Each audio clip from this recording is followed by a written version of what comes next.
अस्सलामुअलैकुम वरहमतुल्लाहि वबरकातुहू। हज़रत नूह अलैहिस्सलाम की कश्ती कहाँ बनी, कितने वक्त में बनी और किस चीज़ से बनाई गई और कितनी लंबी और चौड़ी थी, उसकी कितनी मंजिलें थीं, कश्ती में कुल कितने अफराद सवार थे, शैतान कश्ती में क्यों सवार हुआ और कौन सा ऐसा जानवर था जो कश्ती में सवार ना होने की वजह से नापैद हो गया, और कश्ती कितने साल तक पानी में तैरती रही और कश्ती जब रुक गई तो उसको कहाँ छुपाया गया। ये कश्ती अब दरियाफ्त हो चुकी है।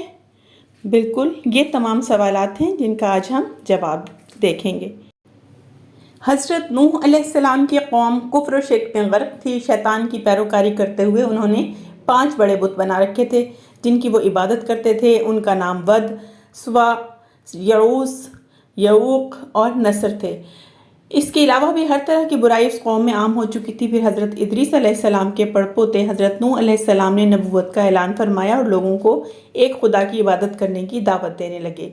याद रहे कि हज़रत नूह अलैहिस्सलाम ही वो पहले रसूल हैं जिन्होंने कुफ़ार को तबलीग की और सबसे पहले उनकी कौम पर ही दुनियावी अजाब नाजिल हुआ। अल्लाह पाक फरमाता है, बेशक हमने नूह को उसकी कौम की तरफ भेजा कि इनको डरा, इससे पहले कि इन पर दर्दनाक अजाब आ जाए। हज़रत नूह अलैहिस्सलाम ने 950 साल यानी 950 साल तक तबलीग की, लेकिन सिर्फ 80 लोग आप अलैहिस्सलाम पर ईमान लाए। बाकी सारी कौम आप पर जुल्म करती रही।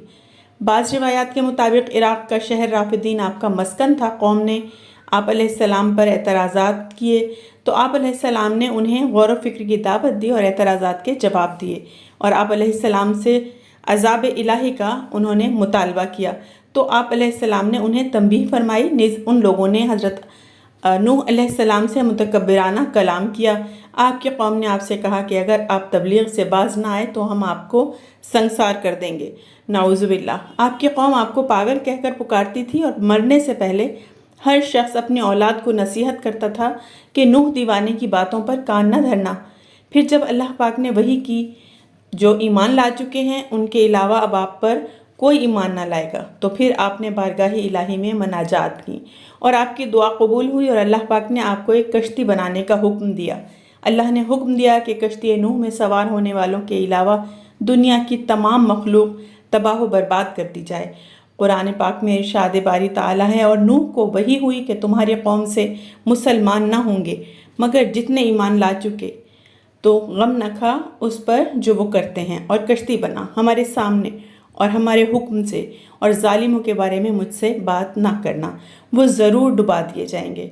हज़रत नूह अलैहिस्सलाम बताते हैं कि जब उनके कौम के सरदार वहाँ से गुज़रते तो हंसते हुए बोलते कि अगर तुम हम पर हंसते हो तो एक वक्त हम तुम पर हंसेंगे। जैसा कि तुम हंसते हो अब जान जाओगे कि किस पर अजाब आता है। वो अजाब के इसे रुस्वा करे और उतरता है वो अजाब जो हमेशा रहे। ये नूह अलैहिस्सलाम उनको तंबीहन फरमाया करते थे। आपने अल्लाह के हुक्म से शहर के बाहर कश्ती बनाने का इरादा किया। अभी तूफ़ान आने में 200 साल बाकी थे। आप अलैहिस्सलाम को कश्ती बनाने के लिए लकड़ी की ज़रूरत थी, लिहाजा आप अलैहिस्सलाम ने लकड़ी हासिल करने की गर्ज से सागवान नामी एक दरख्त वहाँ पर लगाया और वो दरख्त लगाए जिनकी लकड़ी बहुत मजबूत होती है। ये दरख्त 100 साल में तैयार हुए। इसके बाद आप अलैहिस्सलाम ने ईमान लाने वालों के साथ मिलकर दुनिया की पहली कश्ती बनाने का काम शुरू किया। कश्ती की तैयारी के दौरान आपकी कौम ने आपको बहुत तकालीफ दी, यहाँ तक कि कश्ती पर फुजला भी फेंक देते, लेकिन आप सब कुछ बर्दाश्त करते हुए कश्ती की तैयारी में लगे रहे। ये कश्ती कमोबेश 100 साल में तैयार हुई। ये कश्ती 300 गज़ लंबी और 50 गज़ चौड़ी और 30 गज़ ऊंची थी। कश्ती का अगला हिस्सा मुर्गे के सर और पिछला हिस्सा उसकी दुम जैसा था। कश्ती के ऊपर तारकोल का लेप किया गया। कश्ती में 3 दरवाजे रखे गए। कश्ती की कुल 3 मंजिलें बनाई गईं। फिर एक दिन अल्लाह के हुक्म से हज़रत नूह अलैहिस्सलाम के तनूर से पानी उबल आया तो वो समझ गए कि अब अजाब शुरू हो गया है। अल्लाह पाक कुरान पाक में फरमाता है, जब हमारा हुक्म आया और तनूर उबला, हमने फरमाया कश्ती में सवार कर ले हर जिन्स में से एक जोड़ा, नर और मादा, और जिन पर बात पड़ चुकी है उनके सिवा अपने घर वालों और बाकी मुसलमानों को, और इसके साथ मुसलमान ना थे मगर थोड़े। जब तूफ़ान शुरू हुआ तो ज़मीन पानी उबलने लगी आसमान पानी बरसाने लगा। हज़रत नूह अलैहिस्सलाम ने कश्ती में दरिंदों, चरिंदों और परिंदों और हर किस्म के हशरात अर्ज़ का एक एक जोड़ा नर और मादा सवार कर दिया और ख़ुद आप और आपके तीनों फर्जंद यानी हाम, साम और याफस और इन तीनों की बीवियां और आपकी मोमिना बीवी और 72 मोमिनीन मर्द औरत कुल 80 इंसान कश्ती में सवार हो गए। आपकी एक बीवी वाइला जो काफिर थी और आपका एक लड़का जिसका नाम किनान था, ये दोनों कश्ती में सवार नहीं हुए और तूफ़ान में गर्क हो गए। हज़रत नूह अलैहिस्सलाम की कश्ती में 40 मर्द और 40 औरतें थीं, मगर आपकी औलाद के सिवा किसी की नस्ल न चली, इसीलिए आपको आदम सानी कहते हैं। कश्ती की सबसे निचली मंजिल पर दरिंदे, परिंदे और हशरातुल अर्ज़ को रखा गया। दरमियानी मंजिल पर चौपाए और दीगर जानवर रखे गए, जबकि सबसे ऊपर वाली मंजिल पर इंसान थे और अजाब के दिनों में मुसलसल 40 दिन बारिश होती रही और ज़मीन भी पानी उगलती रही, यहाँ तक कि पानी में ऊंचे ऊंचे पहाड़ भी डूब गए।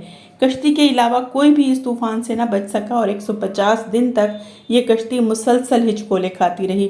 फिर आखिर ये तूफ़ान थम गया और 10 मुहर्रम उल हराम यानी आशूरा के दिन ये कश्ती इराक़ में मौजूद जूदी पहाड़ पर पहुंचकर ठहर गई और फिर सब लोगों ने शुक्राने के तौर पर उस दिन का रोज़ा भी रखा। यूँ दुनिया की पहली कश्ती का सफ़र अपने इख्तिताम को पहुंचा।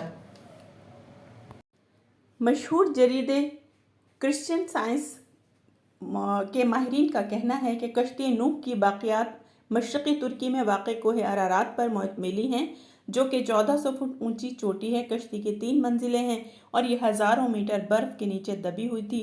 चीनी और यूरोपी माहिरीन जबकि तमाम अहले किताब के माहिरीन ये मानते हैं कि यही हज़रत नूह अलैहिस्सलाम की कश्ती है। ये कश्ती 4800 क़ब्ल मसीह की है। अगर मुतालिया किया जाए तो मुस्लिम मुहक्किकीन ने हज़रत नूह अलैहिस्सलाम की कश्ती के रुकने की जगह जूदी पहाड़ लिखी है, जबकि ये पहाड़ी कोहे करदां का हिस्सा है। यहाँ पर ही हज़रत नूह अलैहिस्सलाम ने अपने साथियों से मिलकर एक मस्जिद तामीर की, जिसको समानीन मस्जिद कहा जाता है। उन्होंने खुसरान शहर आबाद किया। आपका मज़ार मुबारक लबनान में वाक़ है। आजकल बहुत सी बेबुनियाद वीडियोज़ में बताया जाता है कि शैतान गधे की दुम के साथ लटक कर सबसे आखिर में हज़रत नूह अलैहिस्सलाम की कश्ती में दाखिल हुआ। तो आपको बताते चलें कि इसमें कोई सच्चाई नहीं।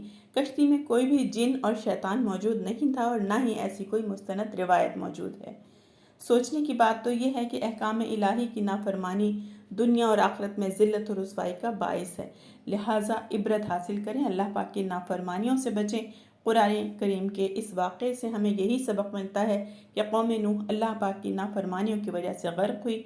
इसीलिए हमें भी चाहिए कि हम अपनी और अपनी आने वाली नस्लों की खैरियत और बका के लिए अल्लाह और उसके प्यारे हबीब हज़रत मोहम्मद सल्लल्लाहु अलैहि वसल्लम की नाफरमानियों से हमेशा बचें और दूसरों को भी बचाएं। ए अल्लाह पाक हम सबको हिदायत अता फरमाइए, हमारे तमाम गुनाहों को मुआफ़ फरमा दीजिए। हम आज दोबारा गुनाह ना करने का अहद करते हैं। हमें बरोज़ क़यामत नबी करीम सल्लल्लाहु अलैहि वसल्लम की शफ़ाअत अता फरमाएं। आमीन सुम्मा आमीन। जज़ाकल्लाहु खैरा। वीडियो पसंद आए तो लाइक और शेयर ज़रूर कीजिएगा और चैनल को सब्सक्राइब कर लीजिएगा।